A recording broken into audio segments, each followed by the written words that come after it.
네, 안녕하세요. 조사원입니다.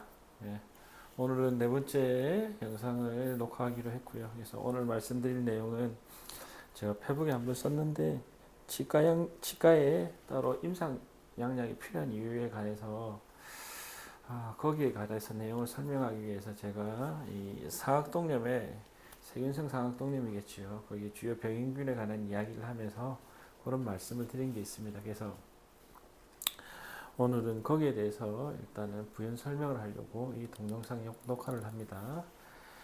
일단은 우리가 보통은 의과 영역에서 상악동염 감염, 즉 세균성 상악동염의 감염의 병인균으로 이렇게 크게 여러 가지 균종을 제시하지만 크게 대표적인 게 스트랩토코커스 뉴모니에 그리고 헤모필러스 인플루엔자 이 두 개가 가장 큰 주요 병인균을 차지하고요. 기타 모락셀라 카탈라리스라든지 잘 아시는 스테필로코커스 오리오스라든지 또는 현기성 세균들도 기타 이런 식으로 조금 조성을 보인다 이렇게 설명이 되고 있습니다. 그래서 우리가 보통 이 의과에서 말하는 상악동염이라는 거는 호흡기성 상악동염을 말하는 거거든요. 그래서 치성 상악동염하고는 좀 다르게 보셔야 됩니다. 그래서 호흡기성 상악동염인데 호흡기성 상악동염은 보통 우리가 상부기도 감염, 호흡기 감염이죠. 그래서 상부기도 감염이 왔을 때 그게 퍼지거나 병발적으로 생기는 게 호흡기성 상악동염이거든요. 그래서 기본적으로 호흡기성 상악동염의 주요 병인균하고는 우리가 보통 상부기도 감염 병인균하고 동일하다고 볼 수 있습니다. 그래서 우리가 보통 상부기도 감염이라고 부르는 거는 우리가 보통 common cold 감기라고 부르기도 하지만 물론 대체로 알려진 게 감기는 바이러스성 감염일 가능성이 높기 때문에 처음부터 항생제를 쓰지 않는다라고 얘기를 하지만 보통 감기 증상이 며칠 이상 지속이 되고 특히 인후통이 존재하면서 객담에 농이 포함이 된다든지 또는 상악동염 증상이 발생하기 시작하면 그때는 항생제를 적극적으로 쓰는 걸로 알고 있습니다. 그래서 항생제를 쓰는 형태의 상부기도 감염에서 주요 병인균하고 상악동염하고 병인균은 같다 볼 수 있고요. 중요한 건 이 상부기도 감염이 퍼져서 여기 보시면 이름에서 우리가 조금 알 수 있듯이 폐렴으로 진행되는 경우가 있습니다. 폐렴.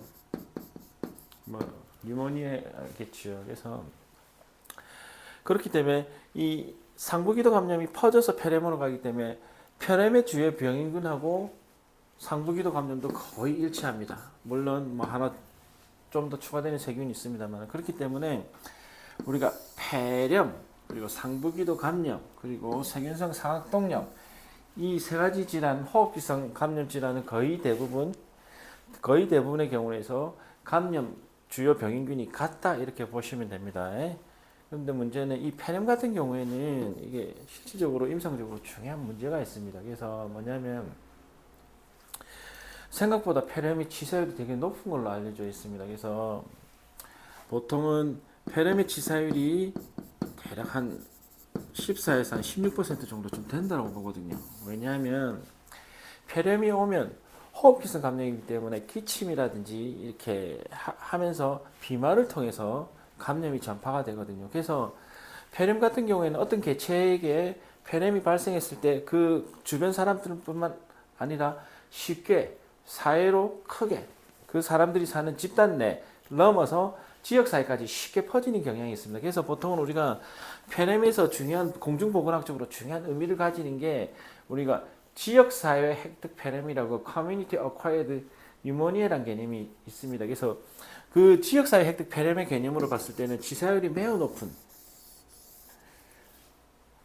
질환이기 때문에 임상적으로 되게 중요하거든요. 그래서 이런 경우 때문에 항생제를 적극적으로 쓰는 경우가 있습니다. 물론 항생제 남용에 관한 문제 때문에 요즘은 항생제 쓰는 것 자체를 문제시하는 경우가 있습니다만 중요한 거는 항생제라는 거는 쓸 때 쓰고 안 쓸 때 안 쓰면 되는 거거든요. 그래서 어쨌든 말이 길었습니다만은 크게 이런 의미에서 같다라고 볼 수 있는데 그러면 제가 이 호흡기 감염을 예를 든 이유가 뭐냐면 이 호흡기 감염에서 쓰는 항생제를 보면 어떤 항생제를 쓰는지 그리고 그 항생제가 어떻게 치과 영역으로 흘러들어오는지를 알 수가 있거든요. 그래서 일단은 기본적으로 항생제라는 거는 우리가 병인균, 감염을 일으킨 세균을 기준으로 판단을 하는 거거든요. 그래서 이 병인균이 이 항생제의 감수성이 있다 없다를 기준으로 하기 때문에 항생제를 선택할 때 가장 중요한 거는 병인균입니다. 그래서 병인균을 보면 대충 어떤 항생제를 쓰는지 알 수 있거든요. 그래서 첫 번째 감염을 제일 빈도수가 높은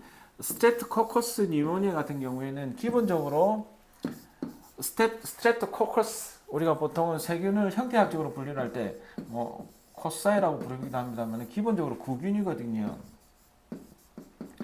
물론 요 밑에 스테필로코커스 오리우스 이 경우에는 연쇄상 구균입니다. 물론 연쇄상 구균입니다만은 기본적으로 구균은 특히 구균 감염에서 특효로 만들어진 항생제가 있습니다. 그게 대표적으로 페니실린입니다.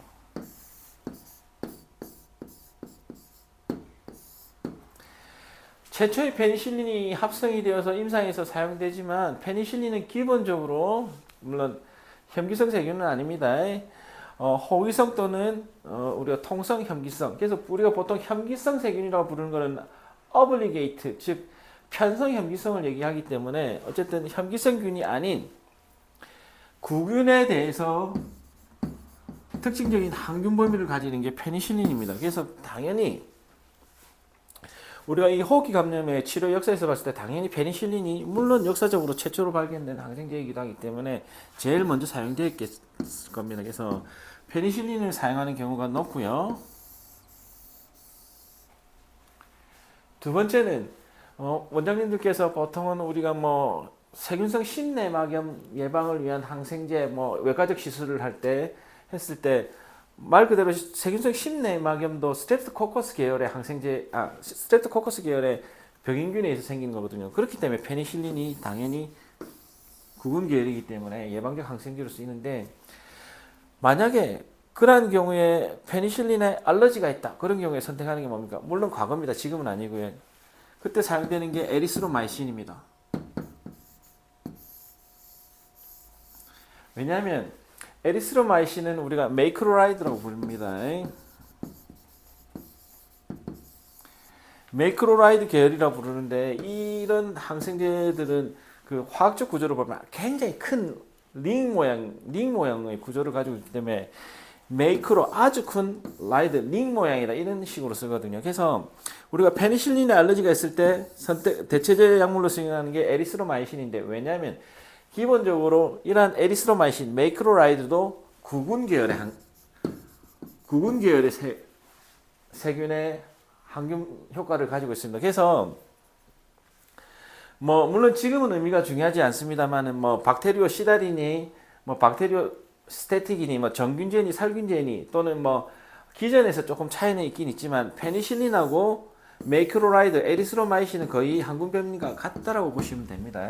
그렇기 때문에 당연히 에리스로마이신이 포함된 메이크로라이드 계열, 클라리스로마이신이라든지 아지스로마이신 같은 약물들이 당연히 우리가 호흡기성 감염, 상악동염이라든지 상부기도 감염이라든지 폐렴 치료에 당연히 사용이 됩니다. 그런데 문제는 뭐냐면 이런 항생제를 쓰다 보니까 페니실린이라든지 메이크로라이드 계열에 대한 저항균주가 막 나타나기 시작했거든요. 그래서 이런 저항균주가 나타나기 시작하니까는 이런 페니실린이라든지 메이크로라이드 계열의 항생제를 쓰는 빈도가 점점 줄어들게 되었습니다. 예. 그렇기 때문에 그러면 어떤 항생제를 쓸 것이냐 그건 또 조금 이따 설명을 드리겠습니다. 어쨌든 우리가 항생제를 쓴 역사적으로 보면 우리가 스트레프토코커스 뉴모니아의 관점으로 봤을 때는 페니실린이라든지 메이크로라이드 계열의 항생제가 많이 쓰였다 이렇게 볼 수 있고요. 두 번째는 헤모필러스 인플루엔자를 보시면 됩니다. 헤모필러스 인플루엔자는 기본적으로 근암 음성균입니다. 아까 말씀드렸던 구균은 거의 대부분 그람 양성 세균이거든요. 그래서 기본적으로 페니실린, 에리스로마이신 같은 메이크로라이드는 그람 양성 구균에 기본적으로 작용력이 뛰어나다 이렇게 볼 수 있으면 우리가 그렇다고 보면은 헤모필러스 인플루엔자 같은 경우에 그람 음성균인 경우에는 그래 좀 효과가 떨어지겠지요. 당연히 페니실린 계열하고 에리스로마이신이라든지 이런 메이크로라이드가 그렇기 때문에 그람 음성균 중에 대해서 우리가 착용력을 가지는 게 뭐냐면 세파가 있습니다. 세파. 우리가 세팔로스포린이라고 부르죠. 그래서 세파 계열 같은 경우에는 보통은 지금은 한 5세대까지 있는 걸로 알고 있습니다. 5세대까지 있고 2세대, 3세대, 4세대가 가는데 보통은 세파도 우리가 보통 헤모필러스 인플루엔자를 치료를 할 때는 1세대보다는 보통 2세대 이상, 2, 3세대를 조금 많이 씁니다. 왜냐하면 세파 같은 경우에는 1세대일 때는 그람 1세대에서 2세대, 3세대로 갈수록 그람 음성균에 대한 항균력이 증가하거든요. 그렇기 때문에 헤모필러스 인플루엔자가 세파 2세대, 3세대의 감수성이 되게 높습니다. 그래서 보통은 헤모필러스 인플루엔자 때문에 세파 계열을 쓴다. 즉 이 말은 다르게 말하면 상악동염이라든지 상부기도 감염 또는 폐렴의 치료에 세파 2세대 또는 3세대가 쓰인다고 볼 수가 있거든요. 물론 지금은 모르겠습니다. 예전에는 치과에서 세파 3세대를 쓰면 삭감이 되는 경우가 많았는데 지금은 모르겠습니다. 저는 세파를 잘 안 쓰기 때문에 뭐 세파 2세대 같은 경우에는 뭐 대표적인 세파클러 같은 게 있지 않습니까? 그래서 뭐 있지만 어쨌든 헤모필러스 인플루엔자를 봤을 때는 세파도 우리가 호흡기 감염에 많이 쓰였다 이렇게 볼 수가 있거든요. 그런데 물론 문제는 세파도 쓰면 쓸수록 여기에 대한 문제가 그러니까 저항균류가 생긴다는 문제가 또 있습니다. 자, 그리고 여기서 언급을 안 했는데 우리가 이 지역사회 폐렴 같은 경우에 이 균종에다가 세균이 하나가 조금 더 들어가야 됩니다. 그게 뭐냐면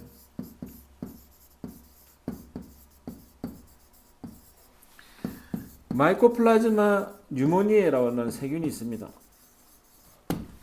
뭐 뉴모니에가 들어갔으니까 당연히 폐렴과 관련됐다는 세균인지 알겠죠. 그래서 이 마이코플라즈마 뉴모니에는 우리가 보통은 스트레프토코커스 뉴모니아라든지 헤모필러스 인플루엔자의 감염이 호흡기 감염이 폐렴으로 진행되는 경우에는 우리가 정형 티피컬 형태의 폐렴이라고 부르고 마이코플라즈마 박테리아에 의한 폐렴은 우리가 뭐 비정형 폐렴이다 이렇게 얘기를 하는데 그거는 뭐 치과 영역이 아니고 저도 잘 모르는 얘기 때문에 그게 중요한 게 아니고요.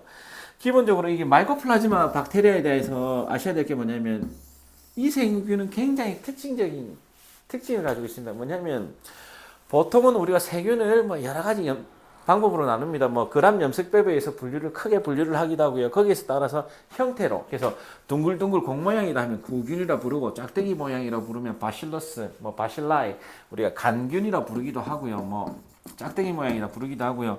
뭐 아까 말한 것처럼 뭐 스테필로 연쇄상균 포도송이 모양이다. 뭐 이렇게 형태학적으로 분류하는데 중요한 거는 마이코플라즈마 세균들은 형태가 없습니다. 무정형이라 부릅니다. 형태가. 왜 무정형이냐면 이 세균들은 세포벽이 없습니다. 세포벽 자체가 없기 때문에 그냥 쉽게 말해서 물풍선이라 생각을 하시면 됩니다. 이게 일정한 형태가 없고 막 이상한 모양을 가집니다. 그렇기 때문에 제일 큰 문제는 세포벽이 없기 때문에 일정한 형태가 없다는 것도 큰 문제지만 임상적으로 제일 큰 문제는 뭐냐면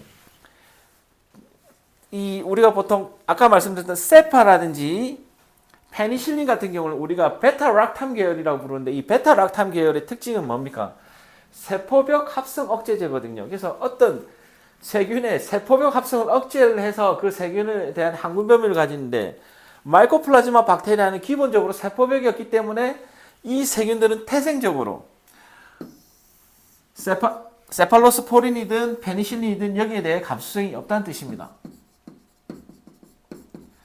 참 중요한 문제거든요. 근데 다행히 우리가 마이코플라즈마 뉴모니아의 감수성을 가지는 항균제가 있습니다. 항생제가 있습니다. 그게 뭐냐? 바로 퀴놀론입니다. 다행히. 자, 퀴놀린이 있습니다. 그래서 우리가 보통은 퀴놀론도 우리가 세대별로 좀 나누는데 뭐 조금 자료에 따라 다릅니다. 뭐 3세대까지 기술하기도 하고 4세대까지 기술하기도 하는데 기본적으로 퀴놀론은 가지고 있는 게 그람 음성 아까 말씀드렸던 마이코플라즈마 박테리아에 대한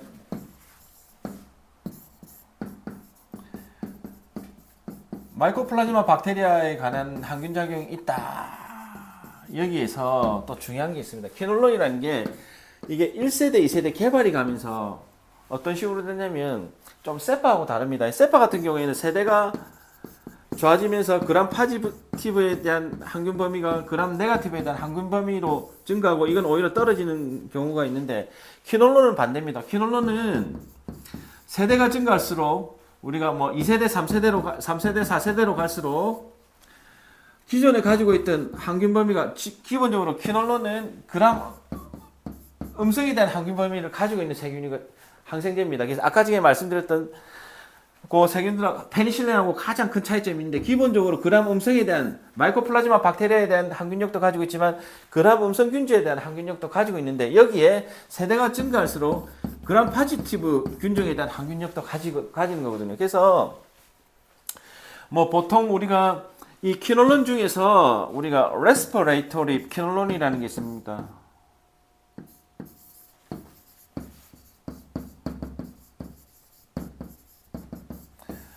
레스퍼레이터리 플로로퀴놀론이라는 게 있는데 이 계열에는 뭐가 있냐면 레보플록사신, 그 다음에 목시플록사신, 그리고 제미플록사신, 보통은 3세대, 4세대 키놀론 계열인데 이 계열의 항생제들은 키놀론들은 우리가 페렘이 왔을 때 요런 마이코플라즈마 박테리아뿐만 아니라 아까 말씀드렸던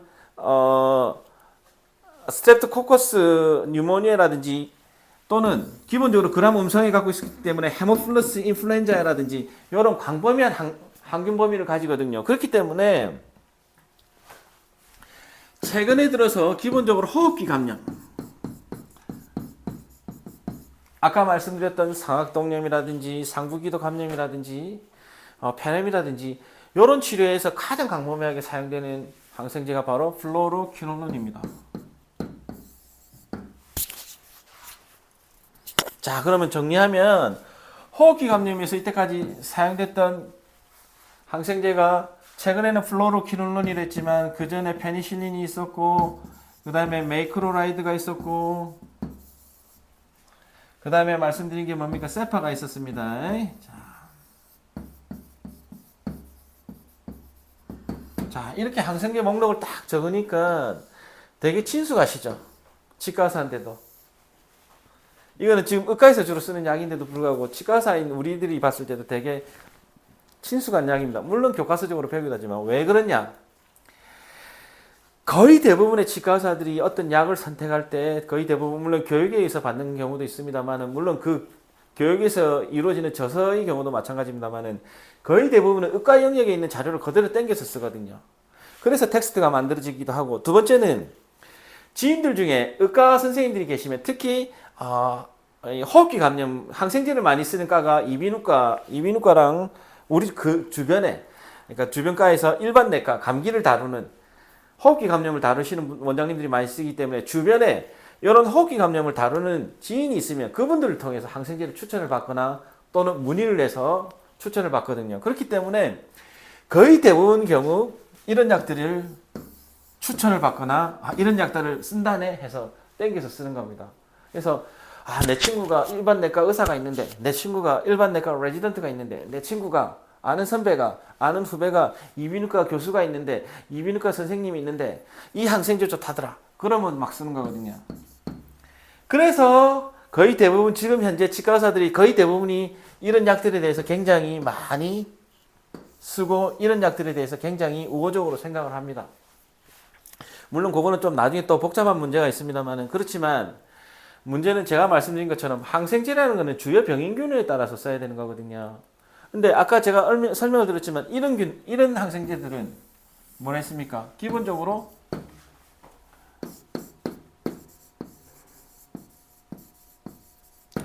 혐기성 세균에 대해서는 작용력이 없다는 뜻입니다.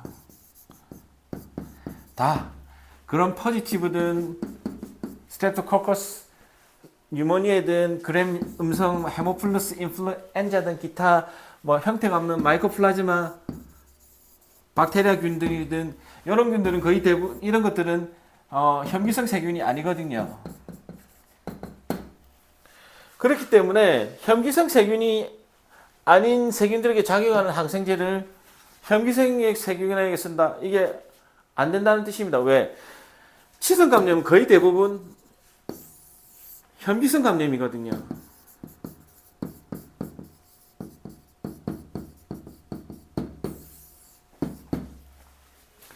그렇기 때문에 우리가 의과에서 쓰는 항생제를 치과 영역으로 바로 땡겨 쓸 수 있냐? 이런 고려 사항이 반드시 필요합니다. 물론 진통제 같은 경우에는 진통제는 통증의 기전이 중요하기 때문에 기전이 같다고 하면 바로 땡겨서 쓸 수도 있습니다만은 항생제는 우리 사람 인체에서 해부학적 부위마다 주요 감염을 일으키는 병인균은 해부학적 부위마다 다를 수가 있습니다. 그렇기 때문에 각각의 의과 영역도 많은 과가 있겠지만 각각의 영역 뭐 산부인과 뭐 이비인후과 일반내과 뭐 흉부외과니 뭐 이 각과마다 다루는 감염의 질환이 다 다를 수 있고 병인균이 다를 수가 있기 때문에 그냥 무조건 땡겨서 쓸 수는 없거든요. 그렇기 때문에 우리가 기본적으로 의과 이러한 자료들은 의과 영역의 자료를 땡겨서 쓰지만 이 땡기는 과정에서 반드시 한번 고려해야 될 게 이걸 그대로 우리가 적용할 수 있을까? 치과 영역에 적용할 수 있을까? 여기에 대한 고려가 필요하다는 겁니다. 그래서 이런 게 제일 중요한 게 양약이고요. 그렇기 때문에 치과 임상 양약이라는 게 필요하다는 이유입니다. 그렇기 때문에 치성 감염인 경우에는 물론 뭐 다른 또 좀 더 중요한 설명이 필요하지만 치성 감염은 거의 대부분 현기성 감염이기 때문에 현기성에 작용하는 항균제가 필요하다는 거죠. 그래서 단순하게 이런 약들을 쓰는 게 아니라 이런 약들에다가 즉 현기성균에 작용하는 그리고 물론 현기성뿐만 아니라 호기성이 있는 스트레프토코커스 계열에도 있기 때문에 혼합 감염이기 때문에 이런 약물에다가 메트로니다졸을 섞은다든지 아니면 어그멘틴처럼